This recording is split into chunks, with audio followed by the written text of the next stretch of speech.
नमस्कार दोस्तों, स्वागत है आपका आज के मुख्य समाचार में, जिसमें सबसे पहली और बड़ी खबर में आपको बताएंगे कि वक्फ कानून के खिलाफ मुर्शिदाबाद में भड़की हिंसा में 110 से ज़्यादा लोग गिरफ्तार, निषेधाज्ञा लागू और इंटरनेट कर दिया गया है बंद। खबर में आगे जिक्र होगा कि घरों दफ्तरों में 30 अप्रैल को आधा घंटा बिजली बंद करके वक्फ कानून का करेंगे विरोध। यहाँ पर आगे जिक्र होगा कि बिहार चुनाव में 40% वाला खेल समझ गई कांग्रेस, कन्हैया के कंधे से चलेगी जीत की बंदूक, कैसे आपको बताएंगे।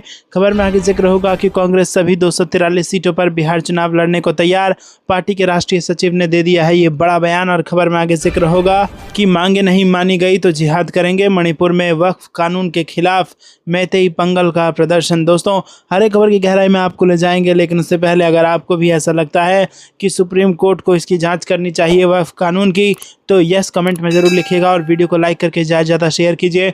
रुक करते हैं सबसे पहले और बड़ी खबर की तरफ। वक्फ कानून के खिलाफ मुर्शिदाबाद में भड़की हिंसा में 110 से अधिक लोग गिरफ्तार, निषेधाज्ञा लागू, इंटरनेट बंद। जी हां दोस्तों, पश्चिम बंगाल के मुर्शिदाबाद जिले में वक्फ संशोधन अधिनियम के विरोध में प्रदर्शन के दौरान भड़की हिंसा मामले में पुलिस ने कार्रवाई तेज कर दी है।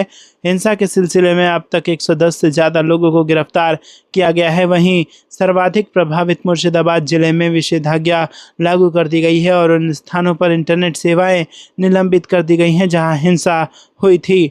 पुलिस ने शनिवार को ये जानकारी दी। नए कानून को लेकर शुक्रवार को मालदा, मुर्शिदाबाद, दक्षिण 24 परगना और हुगली जिलों में हिंसा भड़क गई थी और इस दौरान पुलिस वैन सहित कई वाहनों में आग लगा दी गई थी। सुरक्षा बलों पर पथराव किया गया और सड़कें अवरुद्ध कर दी गई। पुलिस ने बताया कि इन सभी जिलों में छापेमारी की जा रही है और मुर्शिदाबाद में 110 से अधिक लोगों को गिरफ्तार किया गया है। रुक करते हैं अगली ब्रेकिंग न्यूज़ की तरफ। घरों दफ्तरों में 30 अप्रैल को आधा घंटा बिजली बंद कर वक्फ कानून का करेंगे विरोध। जी हां दोस्तों, आपको बता दें कि all India Muslim personal law board ने देशवासियों से वक्फ संशोधन कानून के खिलाफ 30 अप्रैल को रात 9 बजे घरों, कारखानों और कार्यालयों की आधा घंटा बिजली बंद कर मौन प्रदर्शन करने की अपील की है। बोर्ड ने वक्फ बचाओ अधिनियम का ऐलान करते हुए इसकी रूपरेखा जारी की है। बोर्ड के प्रवक्ता डॉक्टर सैयद कासिम रसूल इलियास ने बताया कि अभियान की शुरुआत 22 अप्रैल को दिल्ली के तालकटोरा स्टेडियम से होगी और समापन 7 जुलाई को दिल्ली के रामलीला मैदान में होगा। इससे पहले 11 से 18 अप्रैल तक अवकाश संरक्षण सप्ताह मनाया जाएगा। सप्ताह के दौरान नमाज से पहले भाषण, मानव श्रृंखला बनाई जाएगी और अन्य धर्म के लोगों के साथ बैठक कर वक्फ की सुरक्षा के लिए योजना बनाई जाएगी। बड़े जिला मुख्यालयों पर शांतिपूर्ण प्रदर्शन कर राष्ट्रपति को ज्ञापन भेजा जाएगा। लखनऊ, कानपुर, मुरादाबाद, प्रयागराज और जयपुर समेत देश के 50 प्रमुख शहरों में प्रेस कॉन्फ्रेंस निकाली जाएगी। रुक करते हैं अगली ब्रेकिंग न्यूज़ की तरफ। बिहार चुनाव में 40% वाला खेल समझ गई है कांग्रेस, कन्हैया के कंधे से चलेगी जीत की बंदूक। जी हां दोस्तों, लोकसभा चुनाव 2025 में संजीवनी पाकर बिहार की राजनीति में राष्ट्रीय कांग्रेस ने अकेले चलने का आगाज कर डाला है और ये चाल कोई शॉर्टकट रास्ता नहीं बल्कि 5 ईयर प्लान की राह पर चल पड़ी है। ये सही है कि आगाज़ उस खास समय में हुआ है जब आगामी विधानसभा चुनाव 2025 की सेनाएं सजानी शुरू कर दी गई हैं। कांग्रेस के लिए आज वही स्थिति हो गई है जो भाजपा की थी। कन्हैया के पीछे ठीक वैसे नेता दिखाए जाएंगे जैसे सुदर्शन चक्र लिए कृष्ण के पीछे देवताओं के चेहरे दिखाए जाते हैं। सो कई नेता आएंगे और कई आए भी।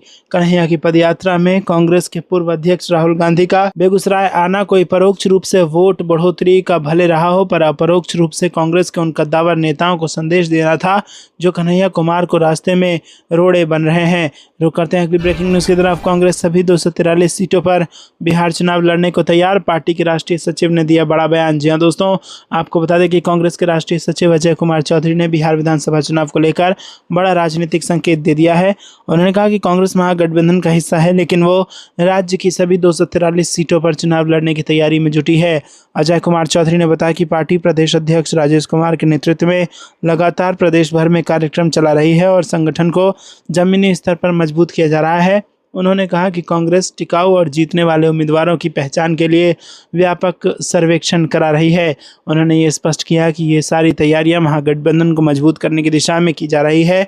चौधरी ने कहा कि कांग्रेस बिहार में गठबंधन की एक महत्वपूर्ण कड़ी है, लेकिन पार्टी अपने हितों की अनदेखी नहीं करेगी। रुख करते हैं अगली ब्रेकिंग न्यूज़ की तरफ।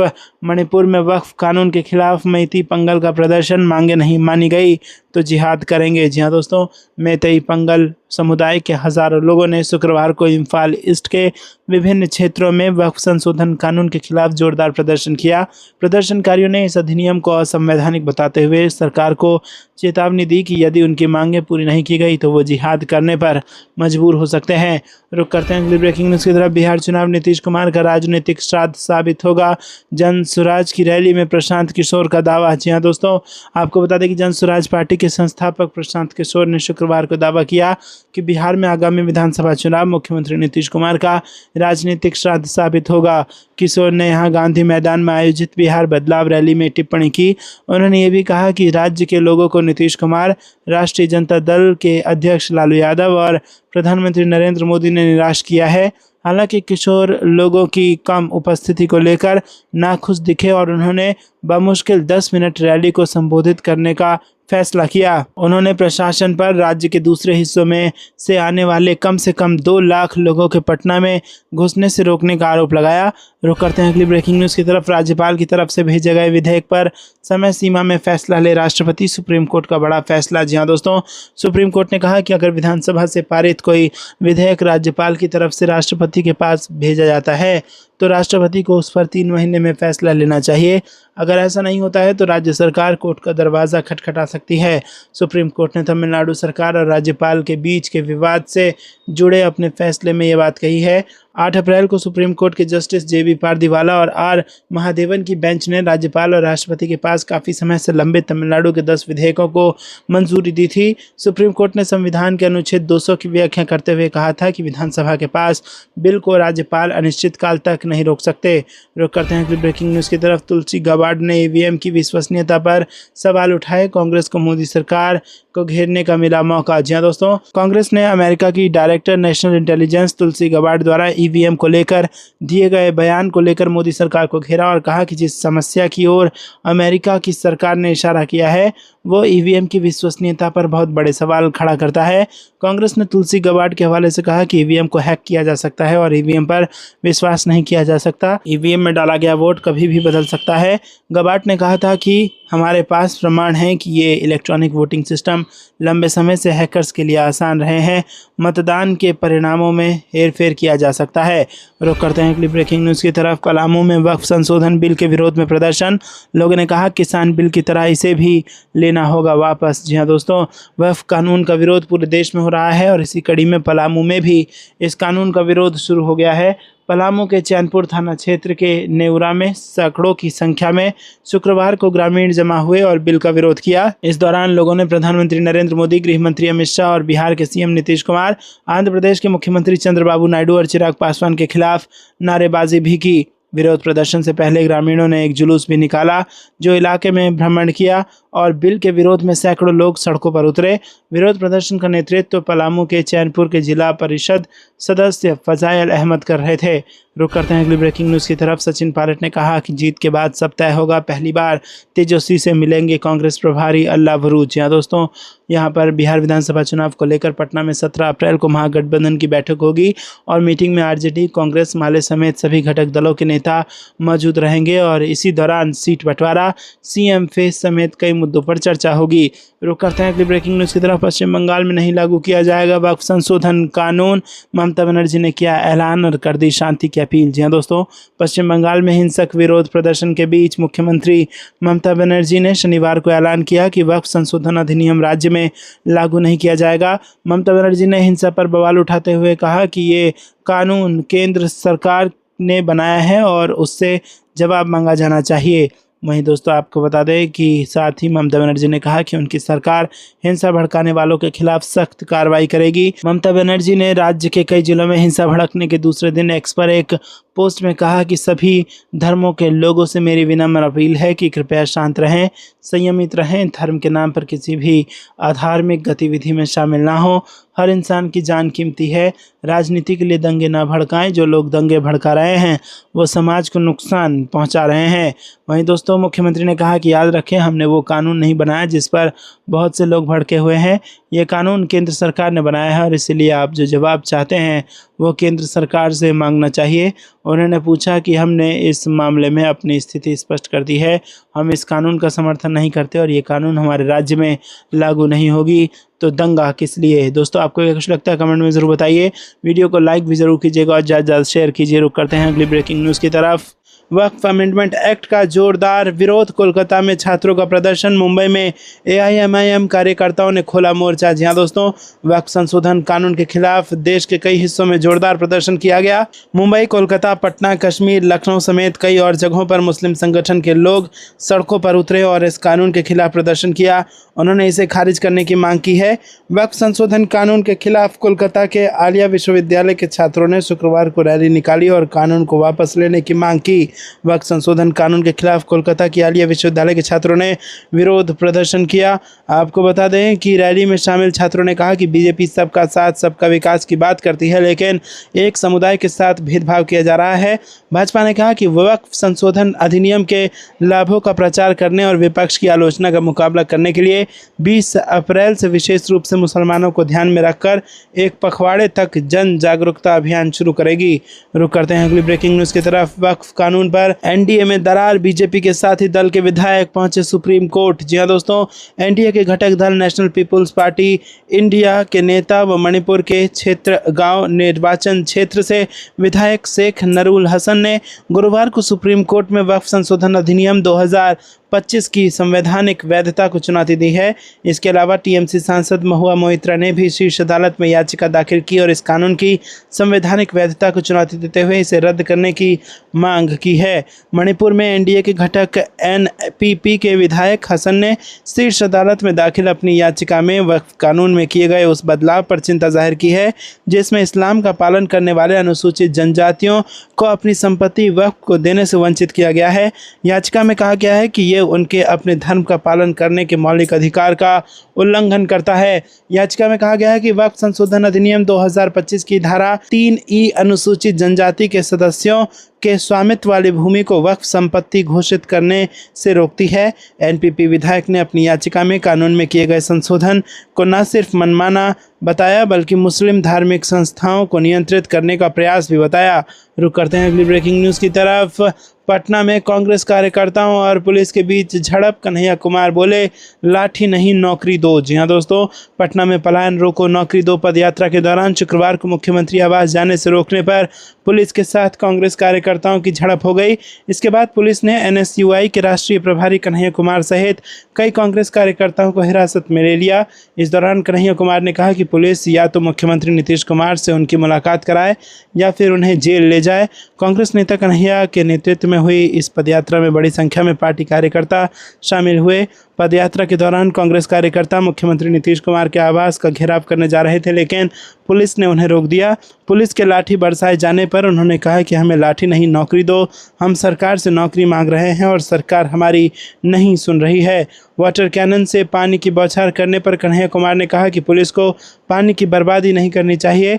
कार्यकर्ताओं पर फेंका गया पानी नल के जरिए लोगों के घरों में पहुंचा दिया जाता तो बेहतर होता। आपको बता दें कि कांग्रेस कार्यकर्ताओं और पुलिस के बीच झड़प के बाद पुलिस ने कांग्रेस कार्यकर्ताओं को पकड़ लिया और बस में भरकर थाने ले गई। कांग्रेस कार्यकर्ता पुलिस से भिड़ते रहे और हंगामा होता रहा। दरअसल बिहार में पलायन रोको और युवाओं को रोजगार देने को मुद्दे बनाकर नीतीश सरकार को घेरने के लिए कांग्रेस ने 16 मार्च को पश्चिमी चंपारण के भीतिहरवा आश्रम से पदयात्रा शुरू की थी और इसके बाद ये पदयात्रा बिहार के अधिकांश जिलों से गुजरी और शुक्रवार को पटना में इसका समापन हुआ। लेकिन ये लोग सीएम से नहीं मिल पाए क्योंकि पुलिस ने इन्हें रास्ते में ही रोक दिया।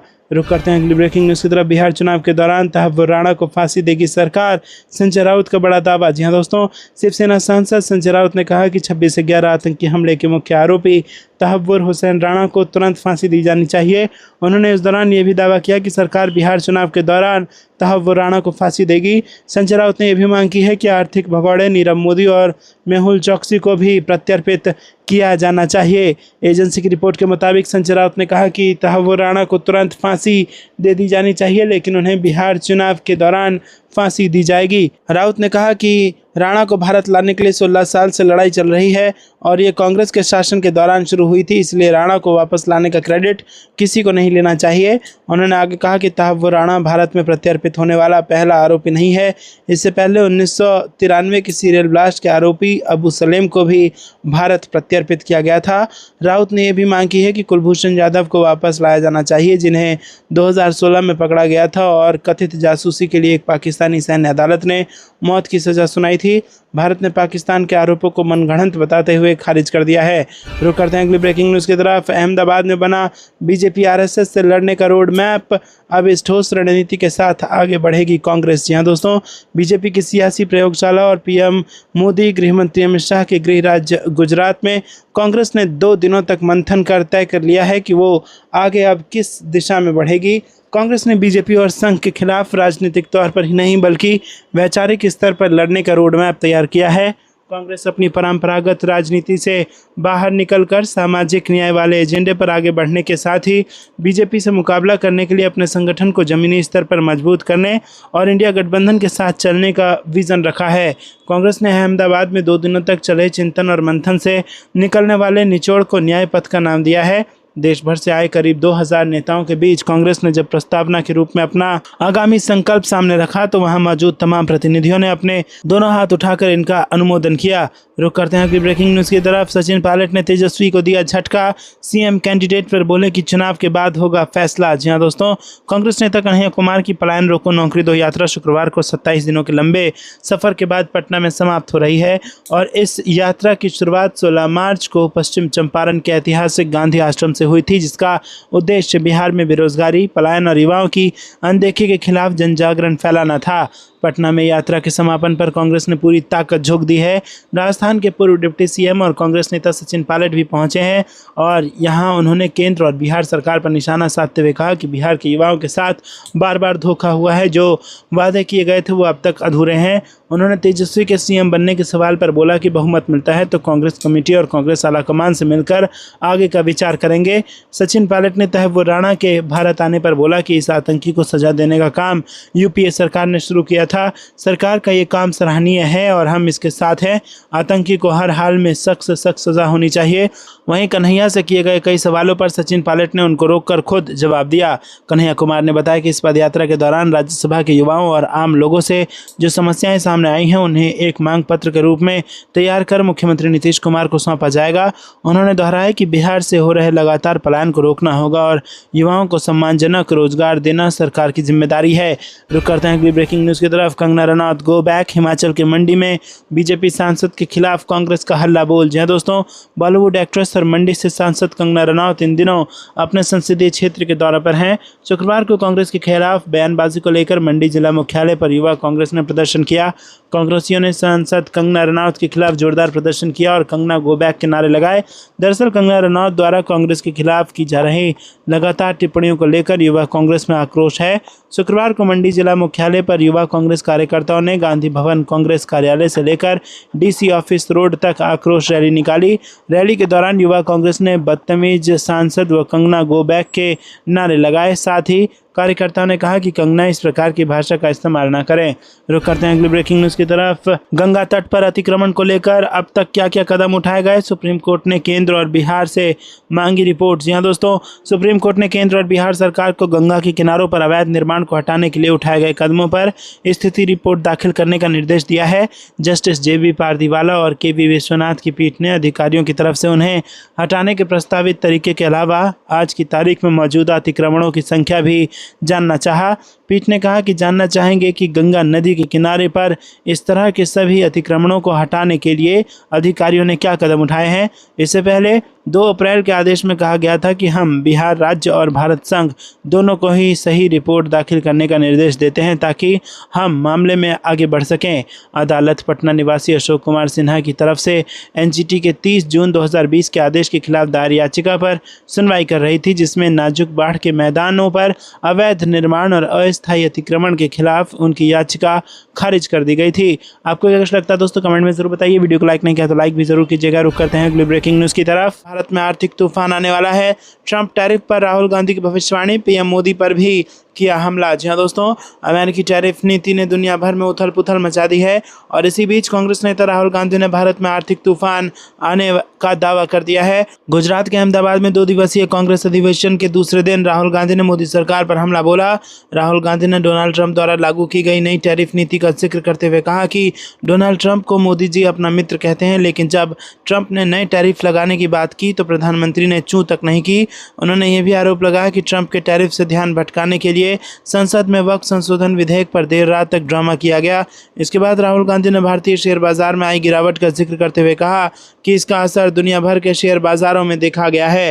राहुल गांधी ने बांग्लादेश के मुख्य सलाहकार मोहम्मद यूनुस और प्रधानमंत्री नरेंद्र मोदी की बैंकॉक बैठक का भी जिक्र किया। उन्होंने कहा कि यूनुस ने भारत के खिलाफ बयानबाजी की, लेकिन प्रधानमंत्री उनके साथ बैठे हुए थे। राहुल गांधी ने इस मुद्दे पर तीखा कटाक्ष करते हुए मोदी सरकार को घेरा और पूछा कि कहाँ गई 56 इंच की छाती। इसके अलावा राहुल गांधी ने भाजपा और आरएसएस पर संविधान और देश की संस्थाओं पर हमला करने का आरोप लगाया।